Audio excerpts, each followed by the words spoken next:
यह रहा आपका स्क्रिप्ट पूरी तरह से रीराइट, फ्रेश और एंगेजिंग स्टाइल में। सीरियल वसुधा में अब कहानी लेने वाली है एक जबरदस्त मोड़। आने वाले एपिसोड में ड्रामा अपने चरम पर होगा, क्योंकि वसुधा अब करिश्मा को ऐसा सबक सिखाने वाली है जिसे वह कभी भूल नहीं पाएगी, यहाँ तक कि उसे एक जोरदार थप्पड़ भी पड़ने वाला है। और इस पूरे खेल के पीछे होंगी दादी सा। दरअसल दादी सा एक बड़ा प्लान बना चुकी हैं।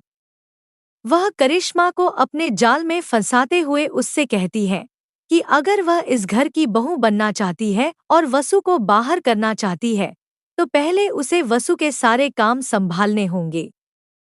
करिश्मा इसे आसान समझकर मान जाती है, लेकिन यहीं से उसकी असली परीक्षा शुरू होती है।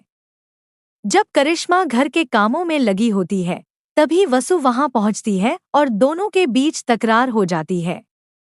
बात इतनी बढ़ जाती है कि वसु गुस्से में आकर उसका हाथ झटक देती है। तभी दादी सा एंट्री लेती हैं और साफ शब्दों में ऐलान कर देती हैं कि अब इस घर का हर काम करिश्मा ही करेगी, तभी वह इस घर की बहू कहलाने लायक बनेगी। करिश्मा ऊपर से तो सब मान लेती है, लेकिन अंदर ही अंदर वह खुश होती है, क्योंकि उसे लगता है कि वह धीरे धीरे अपनी मंजिल के करीब पहुंच रही है। हालांकि वह दिखावा ऐसा करती है जैसे उस पर बहुत बोझ डाल दिया गया हो। वहीं दूसरी ओर कहानी में एक इमोशनल मोमेंट भी देखने को मिलता है। दिव्या को आखिरकार दादी सा माफ कर देती है।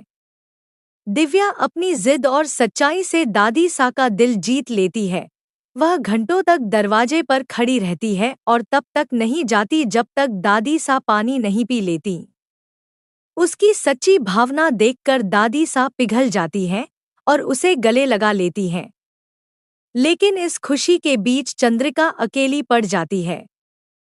सबको माफी मिल जाती है, मगर वह खुद को माफ नहीं कर पाती और उसकी आंखों से आंसू बहने लगते हैं। अब असली खेल शुरू होता है। दादी सा, वसुधा और देव मिलकर करिश्मा का सच सबके सामने लाने की तैयारी कर रहे हैं। जल्द ही खुलासा होगा कि हनुमंत के एक्सीडेंट के पीछे असली दोषी कौन है।